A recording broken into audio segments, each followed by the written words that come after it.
चंचल सी शालू जब ससुराल गई तो उसकी आंखों में एक सुनहरा सपना था कि वह ससुराल में जाकर रानी बनेगी। लेकिन जब वह अजय के घर गई तो उसके सारे अरमान मिट्टी में मिल गए। ईंट गारे से जोड़कर खड़ा किया हुआ ढांचा ही अब उसका घर था। उसकी आंखें भर आईं, लेकिन इसी को किस्मत समझकर उसने चुपचाप स्वीकार कर लिया। कुछ दिनों बाद जब शालू अपनी ससुराल में सब्जी खरीदने गई तो अचानक से उसकी सहेली अलका उसे वहां मिल गई। अलका एक अमीर लड़की थी, लेकिन फिर भी वो दोनों बेस्ट फ्रेंड्स हुआ करती थी।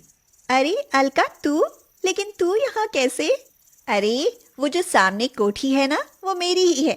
लेकिन तू यहाँ कैसे? तेरी शादी हो गई और मुझे बुलाया भी नहीं। मैं मायके नहीं गई तो तू मुझे भूल गई। कैसे बुलाती? पिताजी ने थोड़े लोगों का ही बंदोबस्त किया था, जो थोड़ा बहुत किया भी तो कर्ज लेकर। तू तो घर के हालात अच्छे से जानती है ना।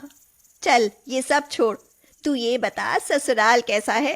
तेरी ससुराल वाले तो हमारी तरह अमीर हैं या वो भी तुम्हारी तरह गरीब ही हैं? नहीं अलका, गरीब की बेटी तो गरीब के घर ही जाएगी। अजय पढ़े लिखे हैं पर नौकरी ना मिलने की वजह से रिक्शा चलाते हैं, गुजारे लायक कमा ही लेते हैं। चल मेरी छोड़, अपने बारे में बता। हाँ शालू, ये लोग बहुत अमीर हैं, काम करने के लिए नौकर हैं और मैं तो पूरा दिन बैठी हुई टीवी देखती रहती हूँ। बहुत मजे में हूँ। शालू को अंदर ही अंदर दुख सा हुआ। सोचा था शादी के बाद हालात बदलेंगे, लेकिन कुछ नहीं बदला।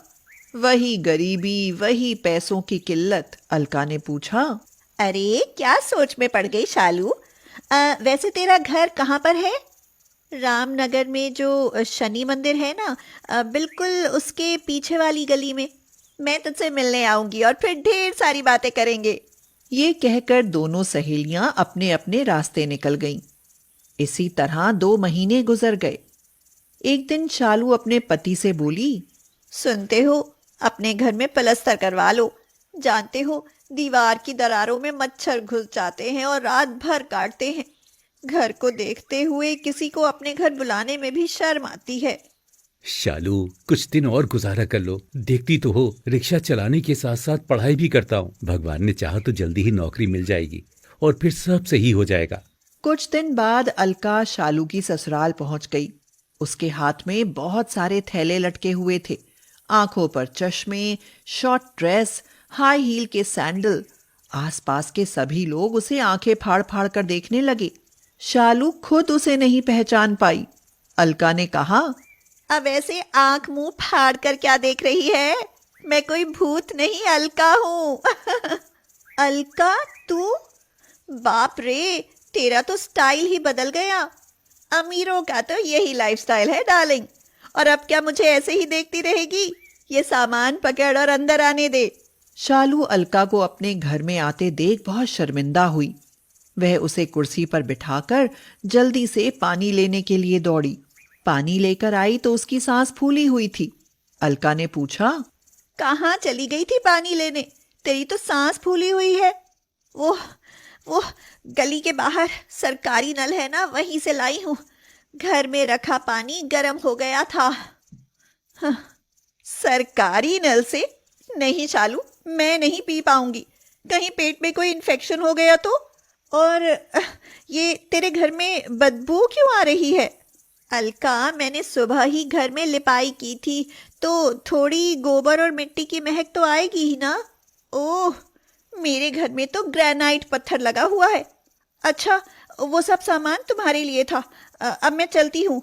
अब तो घर देख लिया है, आना जाना लगा ही रहेगा।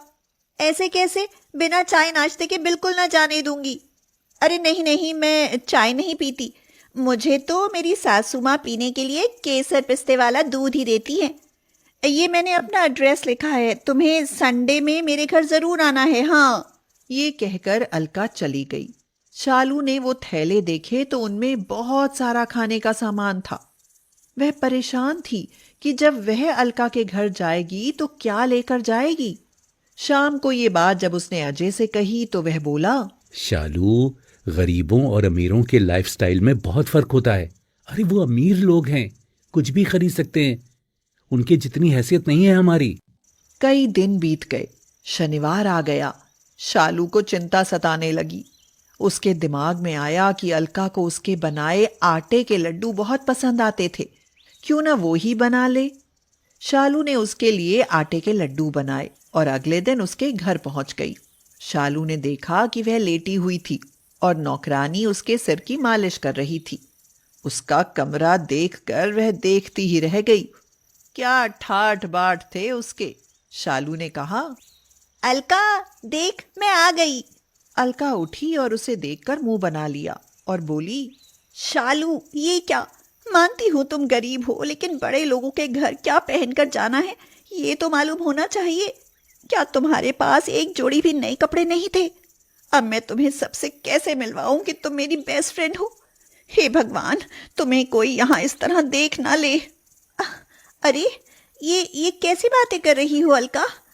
अरे मैं जैसी भी हूँ तुम्हारी सहेली हूँ, और दोस्त को गरीबी के कारण दोस्त कहने में शर्म आए तो वो दोस्ती किस काम की। वो सब ठीक है, लेकिन यहाँ सेल्फ रिस्पेक्ट की भी तो बात है। तभी वहां अलका के पति और उसके परिवार वाले भी आ गए।